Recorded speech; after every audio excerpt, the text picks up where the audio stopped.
And I was walking down the hallway and the manager said, hey, I'm talking to you. And I said, I know, it's ridiculous.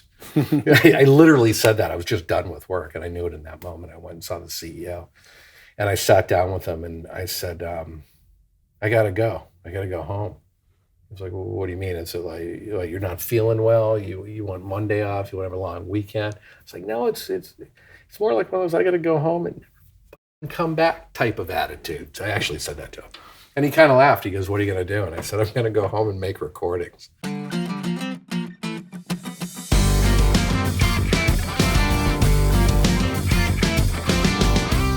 Hello, everybody. Hope you're doing marvelously well. Sitting with my friend, Colin Liebich. How are you?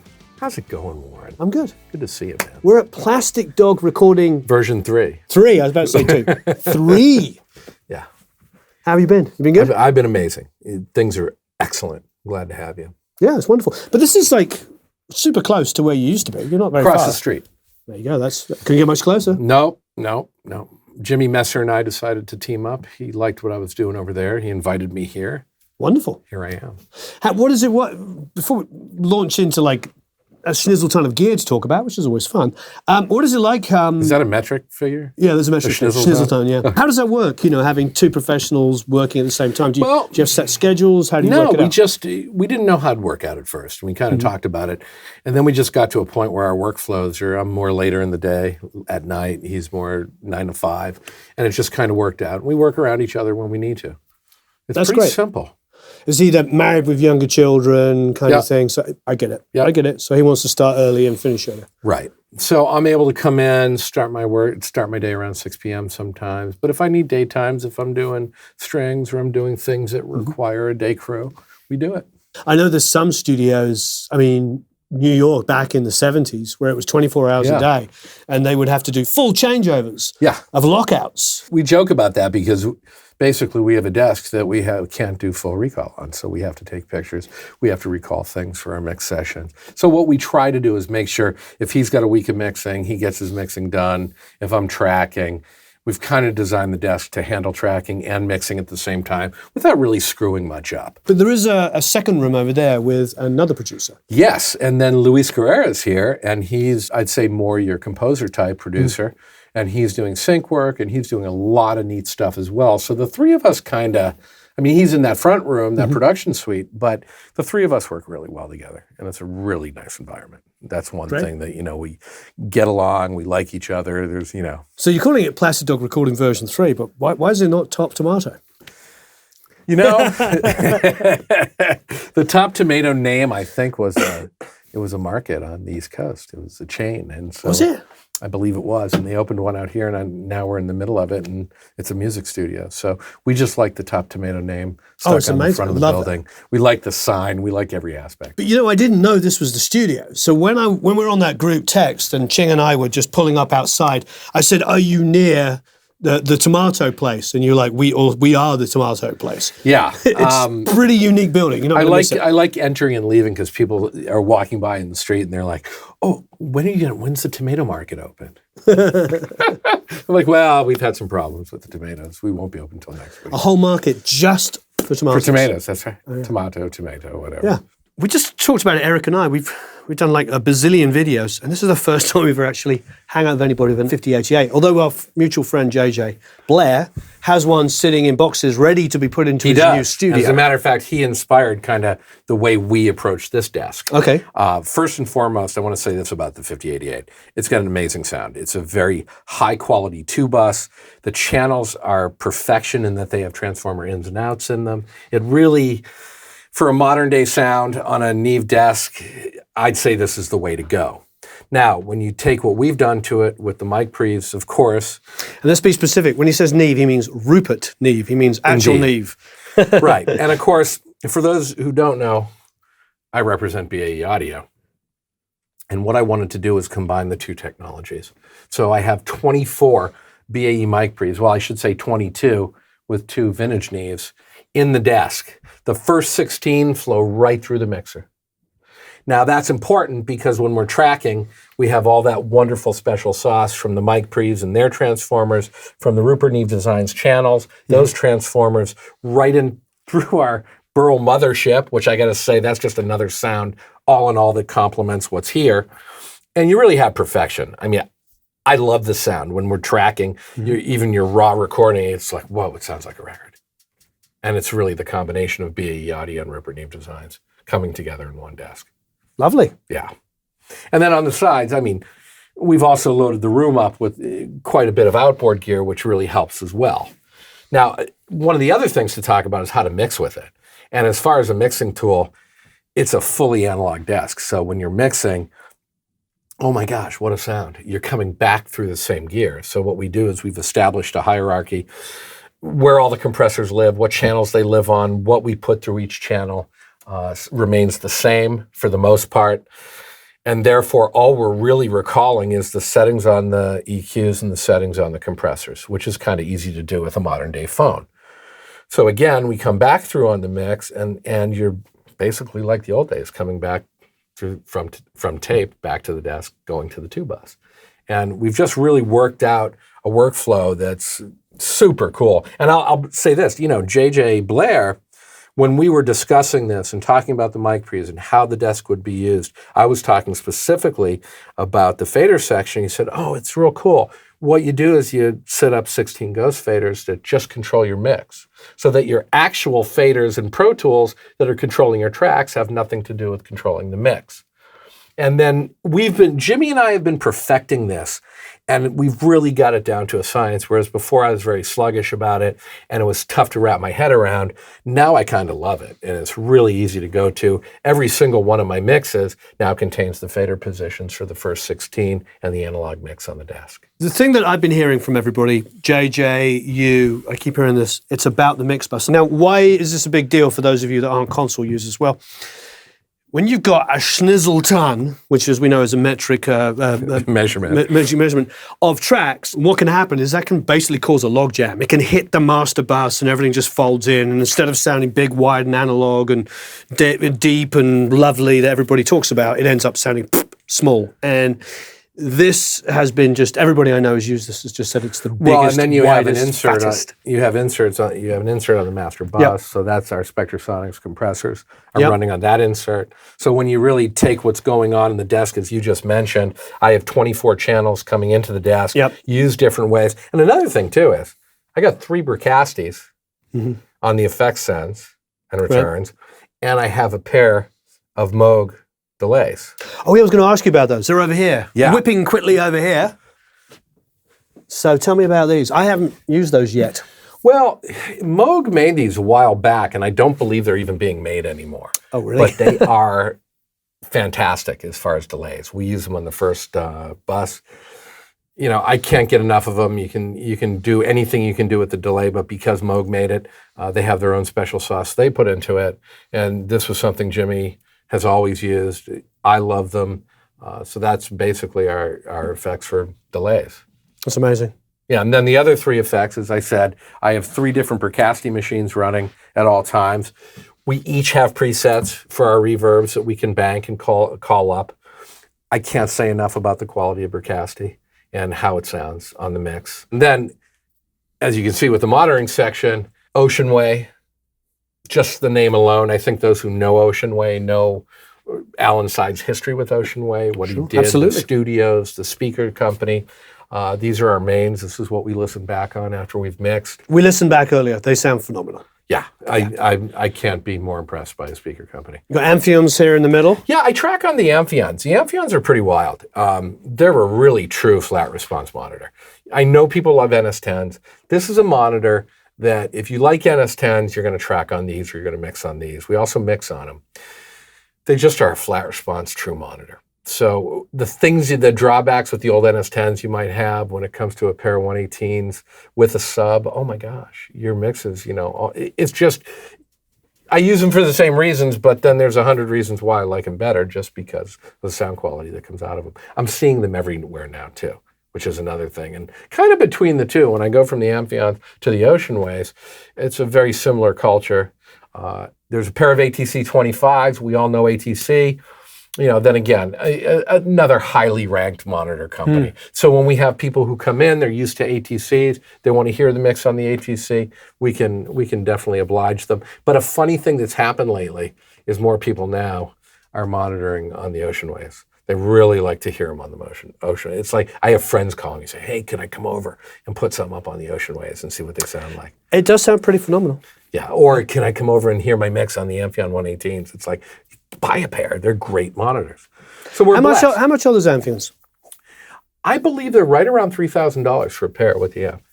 Great. Yeah, and I think as far as the modern DAW in the let's say in the bedroom, or if you want accuracy, these are the place definitely to go. If you want to accessorize and add a Flex 25 sub to them, it makes a lot of sense. There's a lot of great mixers. Rob Kanalski. I wish I could list them all that are using them. Let's do a little left to right and try and cover a bit more of the gear now we've done the monitors. So G10, we love that. Yeah, the G10 surgical. I mean, this is a piece of gear if you really want to cut into something with surgery and change a track or record a track. That's a great tool. There's a couple of MA5s. I haven't used the MA5s. Oh, they're pretty wild. What's the sort of characteristic? I have 6 312s. It's its own thing. Yeah. It really is its own thing. If I had to explain it, I'd say it's kind of API had and Neve had a little baby called the MA5. What are you favoring? A lot of top end on them. Like they're very unique that they have a lot of overhead. Was there or headroom? Is there a design that they're based on or close to or? No, the MA5s are their own design. That's what makes them unique. Is they're not based on anything else except the designer's, Avitas's brainchild. And, right. They're highly regarded. The 312s, our BAE 312s, at BAE we've always been proud of the 312, but one of the main things with this is if you really want that API experience, these are the original circuits from the cards that went in the old desks in the 70s. And I can't get enough of them. I use them all the time tracking for various reasons. You use them all on guitar. Yeah, you use guitar, you can and use bass. them on kick drums, right? You use them on bass. Yep. Next to that, I have a BAE 1073D. It's the 500 series 73 module. And I always like to point out, the same care goes into a 73D that goes into one of our 73 modules. I mean, here's one here. The same cards are in this, that are in that are in a vintage Neve unit. They're all interchangeable parts. I love to talk about that when it comes to BAE. Yeah. The fact we can interchange all the innards with the vintage ones is amazing. And people get it. They can tell by the sound. The 10DCF, it's really another really cool BAE. I don't want to go on too much about BAE, but the thing with this compressor is it kind of has some of the bones of a 2254, yet some of the ergonomics or the user-friendliness of a 33609 or 2264. So it has some presets that we're familiar with in the Neve world, but really these kind of came out on their own and became really musical in their own right. I love that the DCFs, the F is for filter, so you have filters. That's a big deal. So you're not, especially on the low end, you're not letting it control your feel like if compression. there's one compressor in the world that benefited the most from a filter, it was these. Because the thing about the Neve, for me at least, and everybody has different experiences, mine was, it was like, I love the sponginess of a Neve compressor, but it was always that low end driving it so dramatically because they have so much inherent beautiful low end. As soon as you put the filter on it, I remember trying and going, this is what I've always wanted. Exactly. And there is a pair of 2254s over here. We'll talk about those. But on the drum bus, I love the 2254s, but the 10DCFs, if you really, let's face it, who in their right mind these days when it comes to vintage gear, some of the prices have gone through the roof. Sure. If I were limited in I didn't have 2254s, I could only go for a couple of compressors, it would hands down be DCFs because I can use them on the 2-bus, I can use them all over the place. As silly as it sounds and as obvious as it sounds, this kind of technology was always, we were capable of doing this, but records made during the 70s, nobody went that low. Vinyl they couldn't handle it. Couldn't handle it. And I know it seems so silly to think about now. But, this vintage equipment, yes, it's fat and warm, but there wasn't the control in the low end that we need now with systems. Try listening through this. The low end is phenomenal. Well, and when you do look back and you think about things like, a Fairchild 670, it was made for cutting vinyl. And it was the low end is in a specific position just so the vinyl could be cut. And as a compressor, it took care of what was going out to be cut as the lathe was cutting. And a lot of people don't think about it that way, that some of these pieces of gear were made specifically for cutting vinyl and keeping the low end at bay. Absolutely. So what do you got? You got a remote control for a TC. What TC is that? That's a phase meter. Oh, it's just a Straight phase meter. Yeah, and it's not running at the moment because we don't have a signal going through it. But this is just a straight phase meter that I can do a few different things with. It has a couple of settings that I really like. If I want to change it, I can look at a radar view. The EQ portion is a lot of fun, the scope, because if I have something radical, I can visually see right off the bat what's going on the EQ, in hertz. Is it you got it on an insert? Where's it coming in? No, it's AES EBU right off my Burl mothership. Wow. Yeah, it's really cool. And then I have an old school one, phase meter up top, and they kind of work together. This has just a lot more functions than what I'm mixing. I kind of always make a joke to people. I say, if you go visit your mixer and there's not a phase meter, kind of run. Like, you got to know what's going on with the phase, what's going on with the width, how it's being perceived by the meter is important to me. Plus, it's a great meter for what my output is. What am I handing to my mastering engineer? Right. It makes a lot of sense because really these days, a lot of people deliver, mixes very hot because they don't come from the world of how what you're supposed to be at or an idea of where you might be on the VU meter. They don't really have one because they're doing it in the box. I like this. I also like this idea of a digital independent function because all my consoles, my phase meter is actually being repaired. And it has been repaired for about 4 years now, hasn't it, Eric? Whole other discussion. Every day we get somebody going, how come your phase meter's missing? And this has been missing. Right. But this idea of coming off digitally and having something independent like this is really smart. So you've got that on your print bus. Yeah, I'll enable it for a second. So now what we're looking at is the scope, and it shows you everything from 31 hertz up to 16K. So that's one setting. Then I can go in here and I can actually look at the phase. And it has my meter there to show me what's going on with the phase, just as this guy is doing the same thing. So now I can see the width of it. I can see what's on the left, what's on the right, what's going on. But also importantly, I have LU up here. I can see what the average loudness units are. Nice. So when I'm looking at a mix, I just make sure it's in the right place where I want to deliver it for mastering, those types of things. Well, the nice thing is that this is running all the time. You're not having to open up a plugin and check. It's just there. You can get used to working and just looking at it. I just create a track that has two sends, one to that meter, one to this meter. It comes right off the mothership, and it's perfect. Great so, when you set up a drum kit, just want to see what it's up to. Manly. Well, your dreams have a sound. Yeah, Vanna did this for me a long time ago. When I first started out, I was in a bedroom studio, and it was only 9 years ago. Mm-hmm. And this was one of the first pieces of gear I bought. And this is one of my favorite compressors as well. When I'm recording a piano, when I'm recording a bass sometimes, there's so many different things I run through this. Vocals, it's endless. The sound of a Verimue, if you haven't played with one, you should. I know you know the piece of gear well. It's just such a tasty piece, just like our 10D CS. They have their own personalities. This is one I just like. We use it all the time. It's in constant use. It's pretty much a staple. Especially, I like them on guitars, two buses, and every mastering engineer I've ever met has one. Yeah. And she asked, I think Vanna said to me at one point, get the mastering version, it's detented. And I'm I like the way it sweeps around. The same with my massive passive. I don't need the detents. I like it the way it is. But that's, I think, only because that was the first thing I had, the first decent compressor I ever had. But this is kind of like memory row for everybody. You have your Verimue. This is an 1176. It's either version B or C. It's an early version. We just had it recapped. It sounds superb. A couple of DBX 160s. I have some 165As that I will be bringing in. I love it. There's a retro stay level. Tasty, tasty piece. Our two-bus compressors are a pair of Spectrasonics. Great company. I love those guys. 610s. Mm-hmm. Those are amazing. There is a little carcass over here turned around. That's an actual gate stay level that's going to go out for repair. Beautiful piece. Yep. Then starting at the top, we have, wow, that's actually a Fairchild that has a blank faceplate that I refer to as the Bach Child because David Bach put it together from Fairchild parts. It's an amazing piece of gear. We use, again, like the Retro and the Fairchild, those kind of sit on the vocal compression chains when we want to go to them. And you got some Cliff Marg stuff?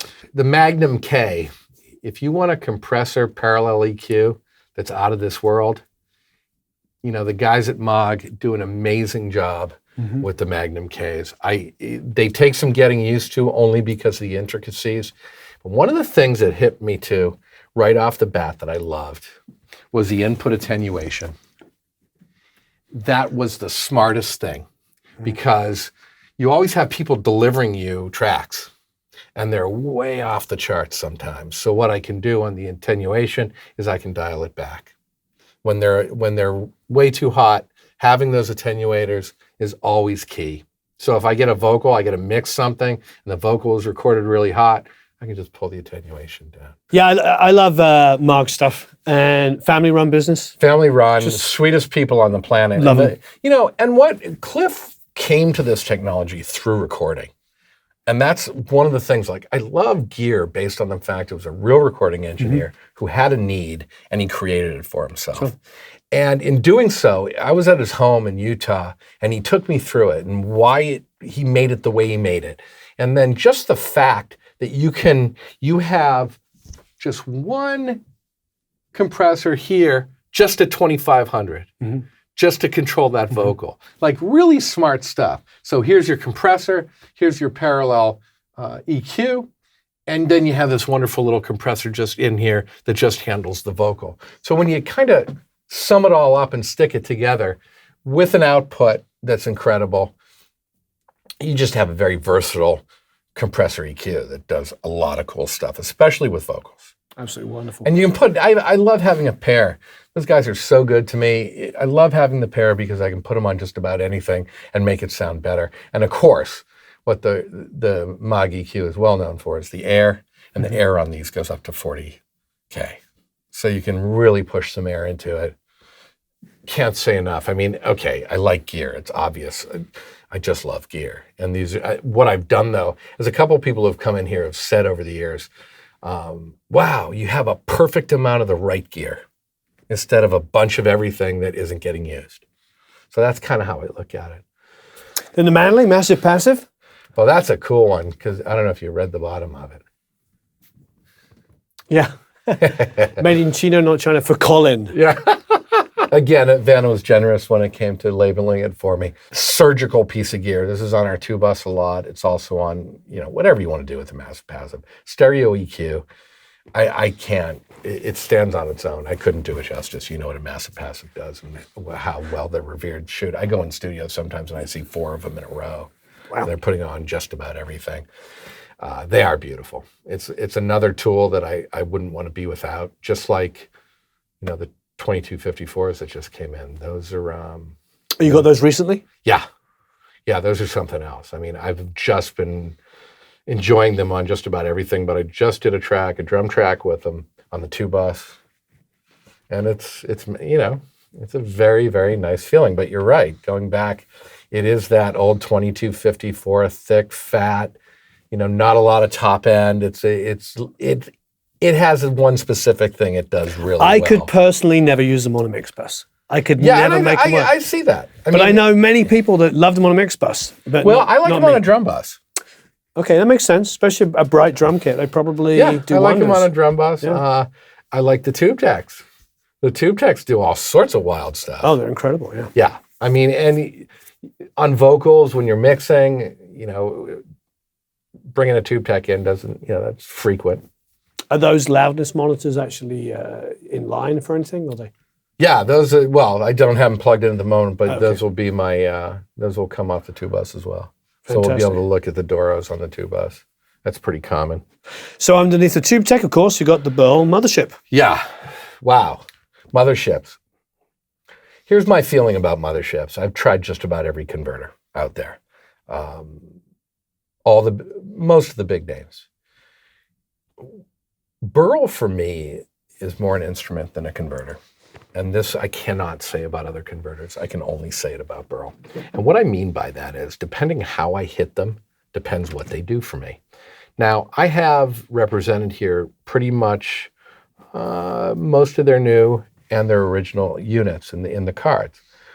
So if I hit them hard, I get a sound out of them from hitting them hard. If I hit them, if I want something super clean, everyone has this thought that, or this misconception that Burls are only colored. That's not true. If you hit them at a normal, when you're tracking, if you just hit them normally, they don't add any color. They're just a crystal clear, super high-end converter. And I really kind of rethought my whole converter situation once I got the mothership. And I took a lot of converters that I had known and loved and kept in my rack, and they went out of my rack because I just didn't need them anymore, and I didn't find myself using them. I added a second mothership because they came out with an 8-channel input. I wanted to try that.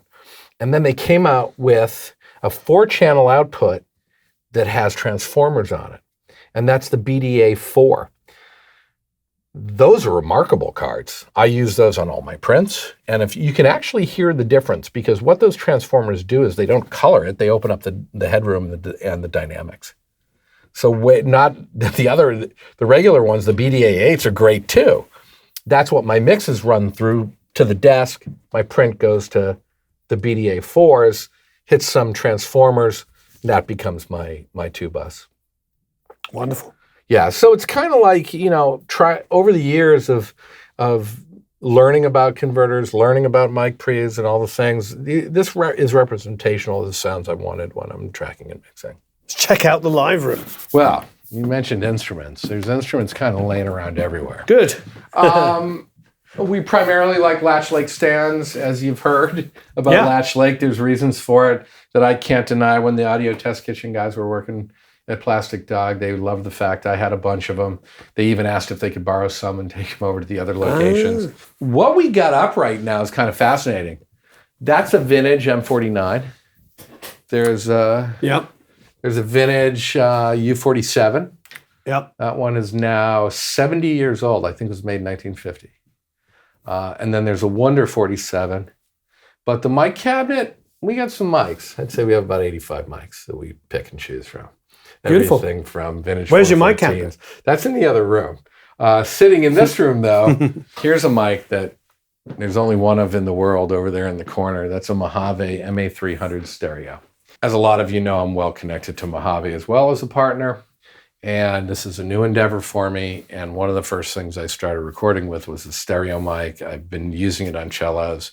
The MA300 by itself is a very, very cool tube mic. I'll put it up against any U67 or some of the tube mics I own that are vintage. The MA300 is fantastic. The stereo version, I hope this is something this prototype is something we move forward with, because on stringed instruments, holy crap, it's amazing. And of course, that's sitting in front of our Hammond. Got to have a Hammond B3 or A100. That's always fun. And an assortment of amazing amps are hidden back there. There's a B15, there's a B18 flip top. It's an old Magnatone.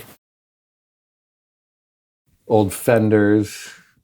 We got a few amps. What's this? What's this over here? This is a B18. I've never seen a double stack. Nor have I.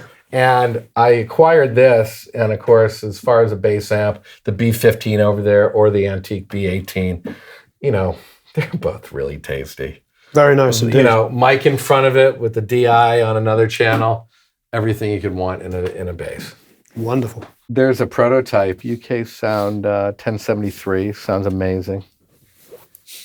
There's a lot of 1073s on the market, and when we did a UK Sound was we wanted to take the same know-how from our BAE 1073 and put it into a product that basically everybody could afford. It's a lot less expensive because it's not handmade. And I don't know if I ever took you through it, Warren. We've just changed a few things. Sure. We changed the transformers. We used a different set of switches. We've made a single PCB board. That way we could and we put the power supply inside, and we could get it into an affordable price range of about $1,500. There's a DMP. Oh, yeah. DMP is my go-to DI for bass. And then a couple of There's some nice Chorus tape Echo. action. I think we have 2 of the tape echoes in the building. You know, the full tones. Yeah, these are wonderful. Yeah, the Chorus Echo, the Roland, that vintage piece of gear is amazing. MPC? Yeah, that's one of Jimmy's go-to things. This is an Esquire. Yes. There's a lot of vintage instruments. This is about half the collection. There was probably no point in putting out another vintage acoustic that I have. There's Rickenbacker basses, 60s Fenders, just about every little goodie one needs in the studio to make a sound. But, you know, there's a Rhodes just sitting waiting to be used. That will eventually go in the live room. It's a hummingbird. Yeah, straight from... That's how it's done. Yeah, wonderful. Grouch? Yep. We have plenty of Les Pauls, plenty of goodies like that. More amps. We kind of have them everywhere. There's a Fender Super 6. I love this on keyboards. Like, you plug any of the old keyboards into the Fender Super 6. Think of it as a twin with 6 speakers instead of 4. Hallelujah. Marshall Plexi. I think every studio needs a Plexi. Yep. DeVille. Ooh, that high watt. I didn't see that little high watt down there. My high watt, if you had to take away all my amps and leave me with one, it'd probably be that high watt. It's gorgeous looking. It'd be a fight between the vintage high watt and the Plexi. Well, I have one of those, but I don't have the high watt, so I'll take this. Yeah, there's a Yamaha sitting there that we do all our piano work on. Is it C5? No, it's a C3. That's only 3? It's only a 3, and it's 40 years old. Well, now it's 43. 77. Oh, yeah. Yeah. And that is where a lot of mics are. Okay, I'm going to let Eric squeeze past me so we can have a look in there. So aside from this huge pile, there's another huge pile. The workhorse mics that are usually right here, Mojaves, MA300s, MA301s, 201 or 301 FETs, 201 FETs. A lot of use on drum kits. Great mics for all around, all-purpose drum kit mics. There might be 6 Royer 121s and 122s, combination of both. 251, another 47, a Bach U195. I love this Bach mic. It's really cool. David and I got together. He had an idea. So he took his normal FET 47 and we put the 507 capsule in it. So I call it the FET 507. I think there are only 2 of these in existence. Really, really cool mic. It's got the elliptical capsule from his 507. There's a 507 underneath it. There's KM84s, KM184s, Sheps. Kind of who's who of the classics, if you might say. Rather nice. Then what's in the drawers? Oh, all kinds of goodies. There's pedals, there's mic clips, there's, all the things you need to make a nice recording. We just kind of have them a bit organized, actually, which is unusual. But I mean, the 47, the 48s, all the go-to mics, and I've had, it's amazing for me because I started this 9 years ago. So what was the journey then in 9 years? Well, like everybody else, I started out in a bedroom. Oh, drums. There's all the drums we use. So all kinds of vintage kits. There's also a Yamaha custom maple that I record on a lot. Snare drums kind of poking out everywhere. A little amp room. We set up amps in here or whatever we like. Isolate it, record it. So tell us, 9 years ago. So what happened 9 years ago? I was working in a job, totally unrelated career. I walked into work one day. What unrelated career? It was more investment things. And I walked in and I saw this sea of apprentices and I thought, wow, I really can't stand these people. And it was a Friday. Just any other day of the week. And I went to my office and my manager came in and he started yapping at me. And I was thinking, well, I really can't stand this guy. And I just kind of got up and walked past him out into the hallway, and it wasn't planned. And I was walking down the hallway, and the manager said, "Hey, I'm talking to you." And I said, "I know, it's ridiculous." I literally said that. I was just done with work, and I knew it in that moment. I went and saw the CEO, and I sat down with him, and I said, "I got to go. I got to go home." He was like, "Well, what do you mean?" I said, like you're not feeling well. You want Monday off. You want to have a long weekend. It's like, no, it's more like one of those I got to go home and come back type of attitude. So I actually said that to him. And he kind of laughed. He goes, "What are you going to do?" And I said, "I'm going to go home and make recordings." That's exactly what I said. And he laughed at me. And he goes, "You think that'll pay the bills?" I said, "Not on your life, but I got to go. I need a break." Mm-hmm. But you've been in music before. Yeah, I worked at various jobs in management and things like that in different parts of the music industry, without a doubt. But it was one of those things. When I was a kid, no one sat down and said, "You could be a music producer, why not?" I didn't think about it. And I come from a family of people who made gear, in a sense, or a scientist who was, my dad's physics degree was molecular physics, acoustics. So he was very involved in acoustical things back in the 60s and 70s. So I don't know, I just one day changed things. And I literally went home, and my girlfriend was like, "What are you doing?" And I said, "Well, I'm going to make music, I think." It was 9 years ago. And I had a bedroom I had converted into a home studio. So definitely like your audience and like the people who subscribe, I started the same exact way. I had one mic. I had a U87. I got it from Guitar Center. I had a sales guy there, got me my Veramue, and I just started adding things. And the first two decent mic reads I had were BAE 1084s, a pair of them. They're in the desk right now, the black pair. And I don't know, I just kept making music in that spare bedroom, and people were like, "Wow, this sounds really good. Like, why aren't you doing this professionally?" And I'm like, "Well, I kind of am, because I'm not doing anything. I'm not working." I had, that boss of mine said, "Well, you've had a good year." And I said, "I've had a few good years." And I was fortunate enough that I could buy a decent microphone, a decent Manley compressor and whatnot. And the first thing I really started doing a lot of was commercials. That work came to me very easily through a friend. And I did a bunch of them. And, next thing you know, I rented my first commercial space. So actually, this is version 4 if I count the bedroom. So I was in my first commercial space for about a year, needed more space. I went to the first place you were, across the street. Then I came here, and it's all been uphill. And, everyone says to me, "Oh, you're in the studio business. That's crazy." And it's like, no, it isn't. We're doing well. And then my gear endeavors are doing well. So I think it's because I love doing it. I understand. It just turned into something profitable on so many different levels, versus when you don't like your job and I'm just showing up every day doing my thing. It's like I couldn't stand going there. I also think doing multiple things, which I understand, within what you love, means you're not hanging your hat up on one thing. Correct. You're not going, "I just made a record. I wonder if it's going to sell." Right. Well, and the other thing too was, because of my association with BAE and getting involved with BAE, almost 9 years ago now, it kind of opened the door where I could call a person like you and say, "Hey, how'd you mic that drum in that session you were doing?" It gave me access to people I normally wouldn't have had access to. And I wasn't shy about what I didn't know. I was frequently asking questions to people on how they got a sound, or, "Hey, I got to do this drum session." I used to be deathly afraid of drum sessions because I knew least about that instrument than any. And I just would take it on the drummer. I just, say, "Okay, whatever the drummer thinks he should tune it as, that's what it should be." And then a friend said, "No, you got to set your drum sound. Don't let them take advantage of you."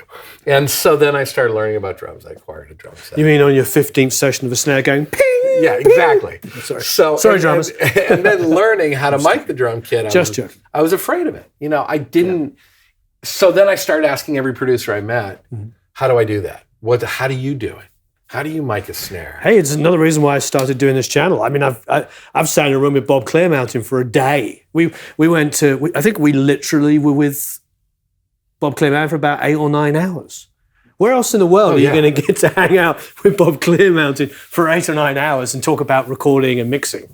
Recently, someone asked me, they said, "How on earth did you get that snare sound?" I said, "Well, Somebody who's brilliant in Nashville told me to take a 414, put it in figure eight, and point it at the side of the snare drum. So one side gets the top, one side gets the bottom. That was Michael Hansen.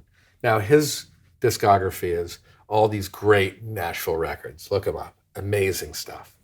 And I couldn't remember who told me. And only recently this year at AES, I told him the story. He goes, that was me, you idiot. Yeah. I told you to do that. Yeah. But that's how I learned everything I learned. Well, it was some modification of what someone told me. And when I had that piano delivered, I didn't know how to mic a piano. So I thought, okay, I could go online and look at how people mic pianos. But really what I started doing was I just started putting mics up around a piano.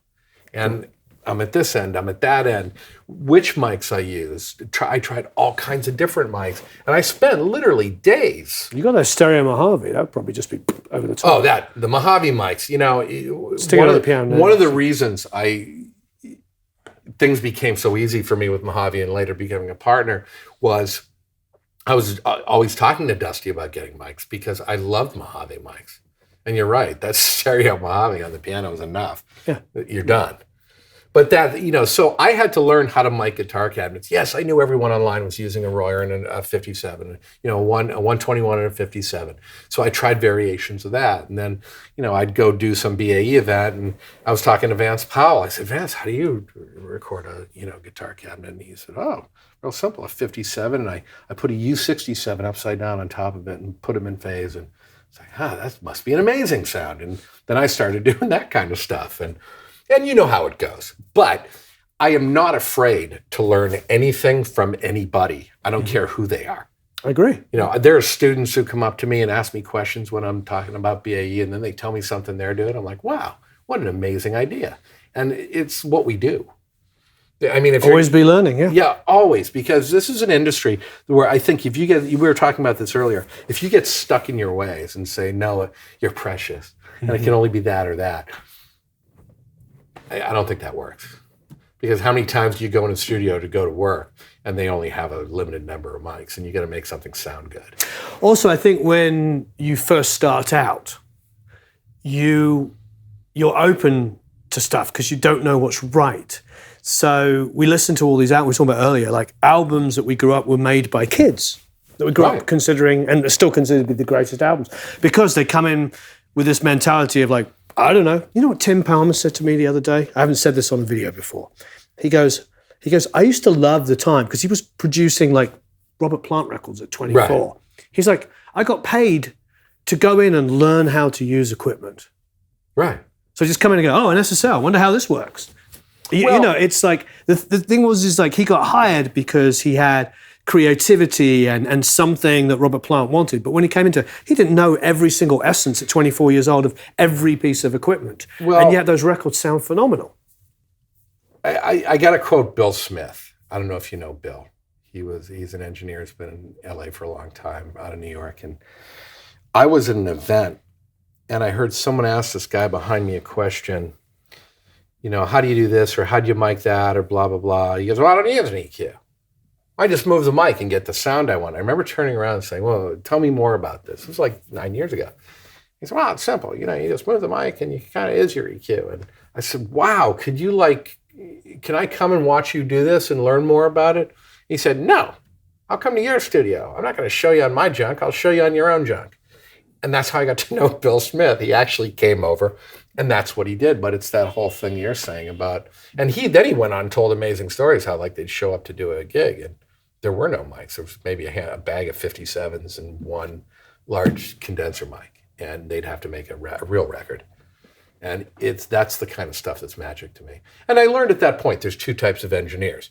There's the ones who say everything they did was intentional in 1972. Because I remember I asked this guy once, I said, you know, that drum sound was pretty kind of hardcore. It wasn't, let's face it wasn't that sophisticated. It wasn't that great, that dead, you know, drum sound in the early 70s. Oh, no, that's exactly the way we planned it. That's the sound we wanted. And then someone next to this guy said, no, it wasn't. You didn't know what you were doing. Yeah. Because no one had any experience. You know, George Martin's book, All You Need Is Ears, that's what he talks about. Mm-hmm. They had no experience and they were making these great records. Yeah. They were making it up as they went. Yeah. And that's kind of what I did. And I still do. I still, you know, Shoot, I can't tell you how many times I'm in the middle of a recording. There's the vocalist, the bass player, the drummer, everyone's there. And I'm thinking, oh my God, they're buying this?